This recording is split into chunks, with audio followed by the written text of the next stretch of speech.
Hey y'all, just wanted to do part two of my social media for the older generation series. I know it's been a couple of weeks since I did the last one, but I needed time to decompress, and I've been working on other projects, including stuff with Axiom on our Twitch channels and things like that. I want to say that, I am really proud of people who are taking my words to heart, doing better to improve yourself, but we still have a lot of work to be done. Why am I saying that? Because there's another racist hashtag trending, and if you listen to my last vlog, you know how I feel about that. There is no acceptable levels of racism, and sadly, some white people would rather push back and give me an attitude, and I can set my watch to you now all types, so maybe you need to stop it, because I don't got a cookie or a care for you for being so-called one of the good ones. Let's get this clear. If you are not working hard to better yourself and be anti-racist, you are not an ally. I know it hurts your feelings when you say that, but too many of you think putting cutesy emojis and still with her and other patronizing hashtags in your bio is enough. You don't push back on your racist relatives. You don't push back on the racism that trends on Twitter. And that latest nasty trend pissed me off so badly because once again, you keep picking anti-native racism to go against Trump. Do you really think Trump cares if you call him a native slur? Do you think you're that important that when you say stuff like this, you're hurting Trump? In reality, you're hurting vulnerable people who have been systematically hurt by this country for centuries now. Congratulations, you're a piece of garbage. I know that some of this is going to get some of you in defense mode. You're constantly in my mentions. I can set my watch to you. I don't need your resume on the good you've done for us people. That's another thing you need to work on. I've never felt the need to give a rundown of all the things I do in my life when I'm debating somebody on whether something they've done is wrong or racist. Okay? And yous will jump into our mentions talking about, I was a Democrat for 65 years. That means you are part of the Southern strategy there, Meemaw. Shut the fuck up and listen. The Democrat Party has changed since your inception into it. And more people like me are trying to make it inclusive and diverse. And I know it doesn't sit with your sensibilities that we uppity Negroes are talking to you like you're on our level, but FYI, you are on our level. We all should be on an even level, and we should all have a voice and a seat at the table. The problem is some of you don't want us to have that voice. Some of you want us to be subjugated. Some of you want us to be subservient. And some of you just don't want us to speak at all. And it's very clear as you jump into our mentions to not all when we talk about systemic racism. But enough of you. There's a reason why that racist hashtag trended. And I don't care if you have a rainbow flag emoji. I don't care if you have a still with her or a Kamala Harris supporting emoji. The moment you have a level of acceptable bigotry or racism, you are not welcome in my circles. I need to make that clear because I am constantly working on my own anti-bigotry. I know it's hard. I've had to unlearn a lot of things, including self-hate. And if you want to improve yourself, you need to be constantly ready to check yourself when you fall into old patterns. I'm not blaming people for thinking it's fun to take pot shots at Donald Trump. Donald Trump is an easy target. You can mock him for being a broke ass. You can mock him for being ugly. You can mock him for the spray tans, for the lies, for the cheating on his wives, for being the most ghetto president we have ever had in our entire effing life without slandering a whole ethnicity of people. And if you can't do that, you're intellectually lazy, and I have no time for you. I am sick and tired of having to say things like this, but I will not stop doing it because I don't have an acceptable level of bigotry. I'm going to call you out if you're transphobic, J.K. Rowling. I'm going to call you out if you're homophobic. Several black men who think it's cute to pull that shit on my timeline. It's not. I support my LGBT brothers, sisters, and non-binary.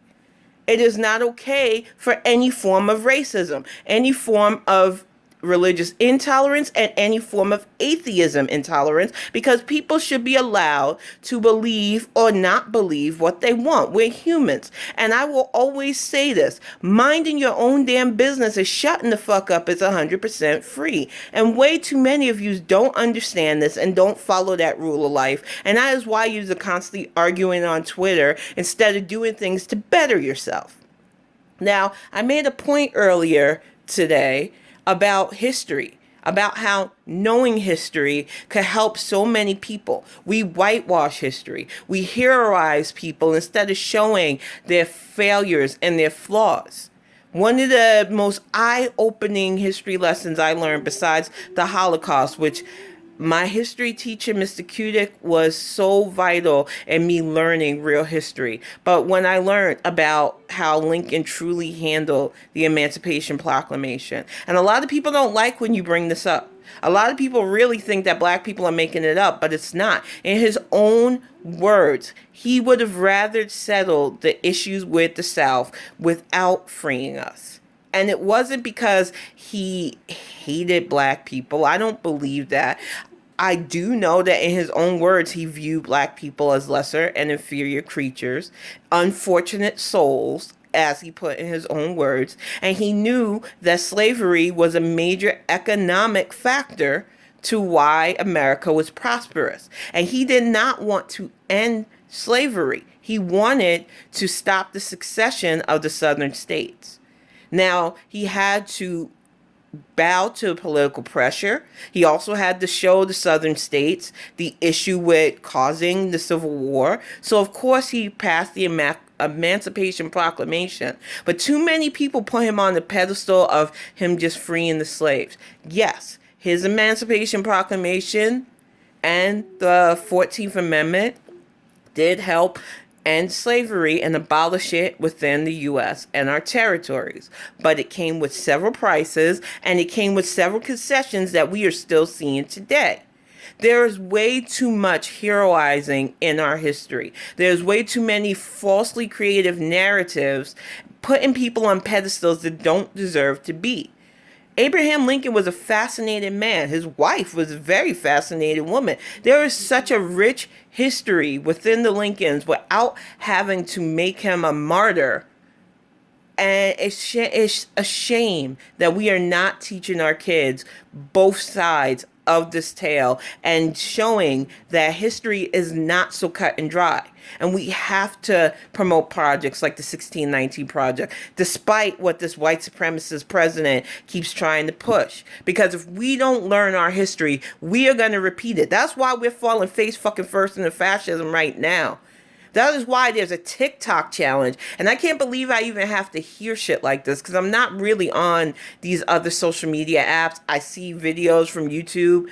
But there's a literal challenge for young kids to get a tattoo that's an actual Nazi symbol. And the reason why people think that shit like this is harmless is because we are not teaching our kids the brutal realities of history. There's a reason why I side-eye when we celebrate the royal family, or as I like to call them, the inbred cousin fuckers of history.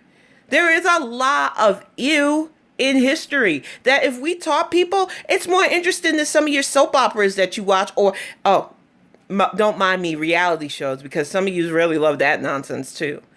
But if you knew true history and the scandalous nonsense of it, all the social climbers and social changers, how many murders happened because people were trying to up their class standards, how many women died being mistresses because they couldn't handle the fact that they weren't going to be nothing more than a side chick. It is fascinating, y'all. And I really wish they would teach real history. But if you are watching this video, you should check out so many of these amazing YouTube channels that talk about true crime, especially ancient true crime, because you can learn a lot about history in these things.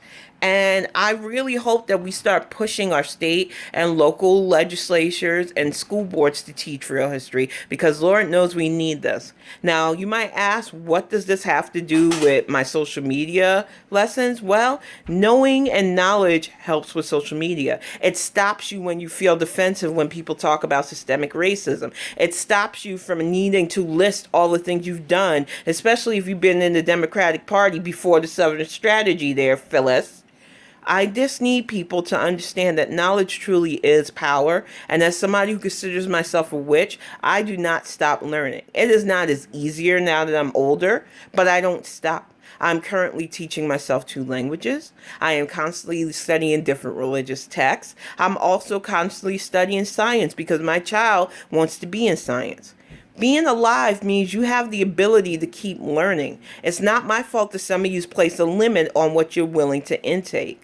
But maybe if you did keep learning, you would be a better person. That's just my thoughts on that. I'm going to wrap this up and I will see you next time.